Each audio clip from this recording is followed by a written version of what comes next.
समस्या सुनो सुनो सुनो सुनो भाई सुनो सुनो।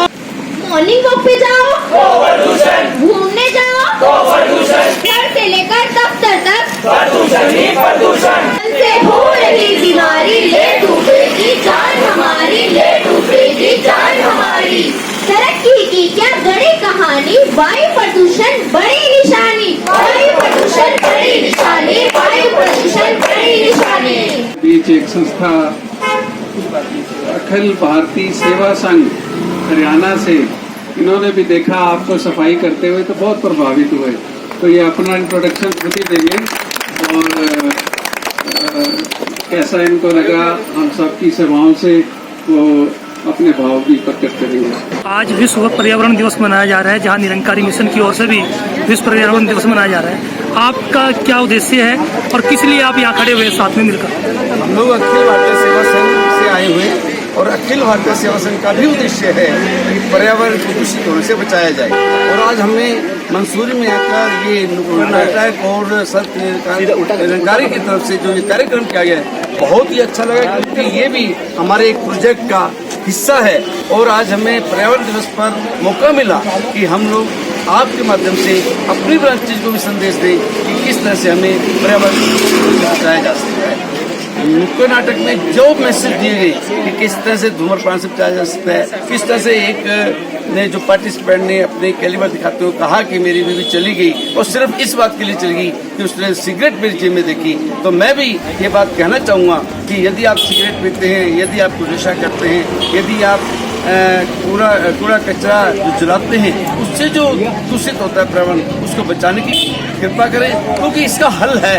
ऐसा नहीं है कि इसका हल नहीं है, इसका हल हम सब मिलकर कर सकते हैं। और ज़्यादा से ज़्यादा वृक्ष लगाने का यदि प्रयास करें तो पर्यावरण को दूषित होने से बचाया जा सकता है। कहाँ से आए हैं आप लोग? हम लोग सिरसा हरियाणा से आए हैं, हमारे साथ विनोद धवन जी हैं, वो हिसार से आए हैं, राजेंद्र सप्रा जी हैं, वो भी हिसार से आए हैं। हमारी एक स्टेट कॉन्फ्रेंस मंसूरी में शेड्यूल्ड हुई है जो कि 1 जुलाई से 3 जुलाई तक यहाँ पर चलेगी, जिसमें लगभग 100 डेलीगेट्स आएंगे। क्योंकि हमारी जो कॉन्फ्रेंस होती है किसी न किसी हिल एरिया में हम करते हैं। लास्ट ईयर हमने मनाली में की थी, उससे पहले मोरनी में की थी, इस बार हमने ये क्षेत्र चुना है मंसूरी का।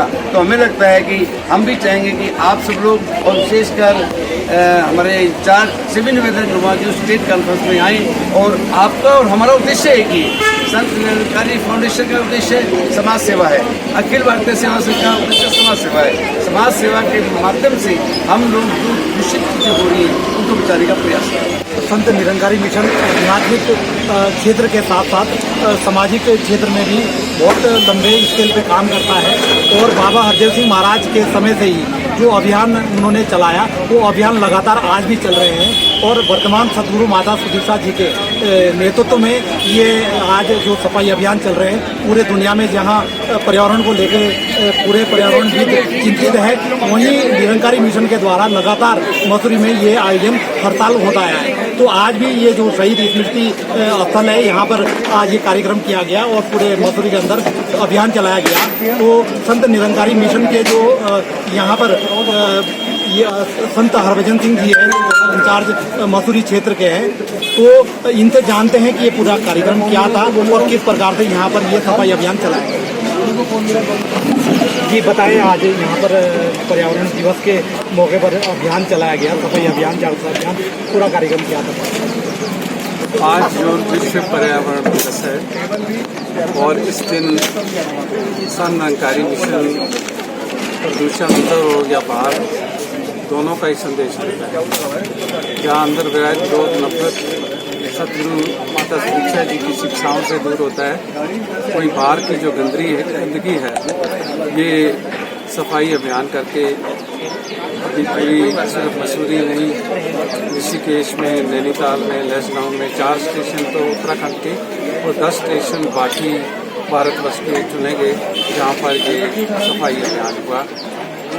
और इस सफाई अभियान के अलावा भी मसूरी में निरंकारी मिशन के बाबा जी का ध्यान था मसूरी में कैसे कार्य हों कि मसूरी को निरंकारी मिशन के नाम से जाना चाहिए। एम्बुलेंस सेवा, शाबान सेवा, डिस्पेंसरी सेवा, पैथोलॉजी लैब और कुछ स्कूल भी अडॉप्ट हमने किए हुए हैं। तो ये हजूर का बाबा हरदेव सिंह जी का स्लोगन नर सेवा नारायण पूजा वो आगे जारी रखे हुए हैं सतगुरु माता शिक्षा जी। उसी उपलक्ष्य में सुबह 7 बजे से मसूरी के आसपास के जितने भी हमारे निरंकारी मिशन के अनुयायी हैं, चाहे वो सेवा दल है, साध संगत है, SNCF है, सारे इकट्ठे होकर पूरे मसूरी माल रोड की सफाई की। तो जिस प्रकार से जैसे अभियान चलाया गया तो जो अंदर का प्रदूषण है उसको किस प्रकार से दूर किया जाए? अंदर का प्रदूषण सतगुरु के चरणों से जुड़ने के बाद ये एक ऐसी आध्यात्मिक विचारधारा है कि सतगुरु के चरणों में जुड़ जाता है जो वो इस प्रभु का ज्ञान हो जाता है। प्रभु का ज्ञान जब हो जाता है तो अंदर जो वैर विरोध नफरत की प्रदूषण है ये दूर हो जाता है। हमेशा की तरह आज एक बार फिर यहाँ जागरूकता अभियान और यहाँ सफाई अभियान चलाया, तो क्या संत निरंकारी मिशन के बारे में संत निरंकारी मिशन जो कार्य कर रहा है बहुत ही सराहनीय है।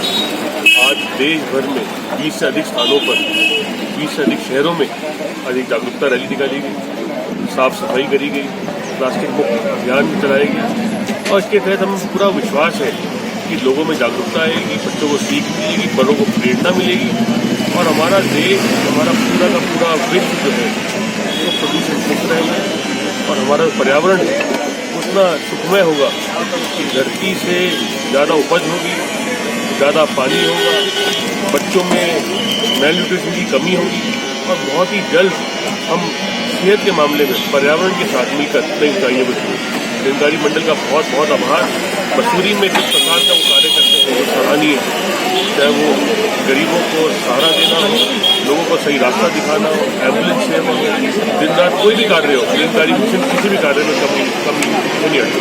ऑनलाइन न्यूज जैसे कि आप देख रहे हैं कि आज मसूरी के अंदर संत निरंकारी मिशन के द्वारा यहाँ पर एक बहुत बड़ा स्वच्छता अभियान चलाया गया और उस अभियान में निरंकारी मिशन के जो CNCF के जो वॉलेंटियर्स हैं वो शामिल रहे और साथ में यहाँ पर जो संस्थाएं हैं वो भी शामिल रही और दूर दूर से महात्मा देहरादून विकास नगर आदि स्थानों से यहाँ पर आए हैं और मुख्य अतिथि के रूप में गणेश जोशी आने वाले। तब तक हम बात करवाते हैं देहरादून के महात्मा राजीव बिजलवान जी से कि ये जो पर्यावरण दिवस हर साल मसूरी के अंदर इतनी अच्छे तरीके से चलाया जाता है तो क्या आगे को पर्यावरण को लेके इनका मानना है? जी सर बताएं। बाबा जी कहते थे कि प्रदूषण अंदर हो या बाहर दोनों ही खराब है। अंदर के प्रदूषण को खत्म करने के लिए सदगुरु ने युगों युगों से जो संदेश ऋषि मुनियों के द्वारा दिया गया कि ज्ञान के बगैर अंदर का प्रदूषण खत्म होना संभव नहीं है और ज्ञान ही पराकाष्ठा है अंदर के पूर्ण रूप से प्रदूषण को खत्म करने के लिए। लेकिन ये भी ध्यान सदगुरु का कि ये शरीर जिसमें आत्मा वास करती है तो स्वस्थ शरीर में ही स्वस्थ आत्मा वास करती है। तो जो आजकल पर्यावरण का हिसाब किताब आप देख रहे हैं तो ये पर्यावरण भी स्वच्छ शुद्ध हो जिससे एक स्वस्थ शरीर भी प्राप्त हो, तो उसके लिए भी पूरी तरीके से प्रेरित सदगुरु हमें करते हैं, मिशन हमें करता है। तो आज आप देख रहे हैं बच्चा, जवान, प्रौढ़, बुजुर्ग, महिला सब जो है कर्म के द्वारा और आज इस मसूरी में जगह जगह आपने देखा होगा नालों में भी और ढलानों में भी, पहाड़ों में भी, होटलों के किनारों में भी जगह जगह सफाई करके यही संदेश कि एक अच्छा वातावरण ही इंसान के शरीर को भी स्वस्थ रखता है और एक स्वस्थ शरीर में ही स्वस्थ आत्मा वास करती है जो स्वस्थ विवेकशील होती है और पूरे संसार को प्रेम में तब्दील कर सकती है। सबसे पहले तो मैं इस ब्राह्मण दिवस पर मसूरी वासियों को, प्रदेशवासियों को, देशवासियों को दिवस की हार्दिक शुभकामनाएं देता हूं, बधाई देता हूं। साथ ही हरभजन निरंकारी जी जो निरंकारी मिशन के जनरल इंचार्ज हैं उनको विशेष शुभकामनाएं देता हूं कि लगातार समाज सेवा के हर क्षेत्र में, चाहे स्वास्थ्य का हो, चाहे शिक्षा का हो, चाहे अन्य गतिविधियों का हो, चाहे पर्यावरण को सुरक्षित रखने का हो, ये संस्थान एक अपना स्थान रखता है, अपना काम कर रहा है। आज इस दिवस पर वृक्षारोपण और जागरूकता कार्यक्रम यहाँ पर रखा है। और एक नाटक के माध्यम से पर्यावरण के प्रति लोगों को जागरूक करने का प्रयास किया गया। तो आज हमें संकल्प लेना होगा, क्योंकि इस प्रकार हमारा पर्यावरण संतुलित हो रहा है, हमारे ग्लेशियर पिघल रहे हैं, हमारे स्रोत सूख रहे हैं, और कहा जाता है कि अगला विश्व युद्ध राज आएगा तो पानी के ऊपर लड़ा जाएगा। ऐसे में पर्यावरण को शुद्ध रखने के लिए वृक्षों को लगाना बहुत जरूरी है, और आज संस्था द्वारा वृक्ष भी लगाए गए हैं। मैंने भी देहरादून में अपने यहाँ से शुरुआत की थी। आज हमें ये संकल्प लेना होगा, क्योंकि देखने में ये आता है जितने भी हम दिवस मनाते हैं ये मात्र औपचारिकता बनकर रह जाते हैं। इसलिए हमें अपनी प्रैक्टिस में चीज़ों को लाना होगा। हमें प्लास्टिक का उपयोग बंद करना होगा, हमें पानी का कम से कम प्रयोग करना होगा। हमने देखा हुआ इस प्रकार हम पानी को व्यर्थ बहाते हैं। तो ये संदेश मैं लोगों को देना चाहता हूँ, क्योंकि अगर हमारा पर्यावरण सुरक्षित नहीं रहेगा तो हम भी सुरक्षित नहीं रहेंगे। इसके लिए बहुत जरूरी है। सर, हमें वृक्षारोपण किया जाता है। देखिए, देखभाल के अभाव में सब वृक्ष वहीं पौधे जो हैं वहीं खत्म हो नहीं, देखिए हमने ये संकल्प लिया है कि जितने पौधे हम लगाएंगे उसकी देखभाल भी हम करेंगे।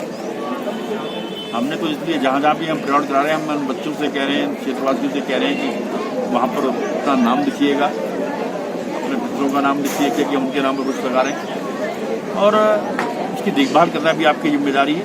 तो इस जिम्मेदारी से हम काम करेंगे तो हमारा पर्यावरण जो है जरूर सुरक्षित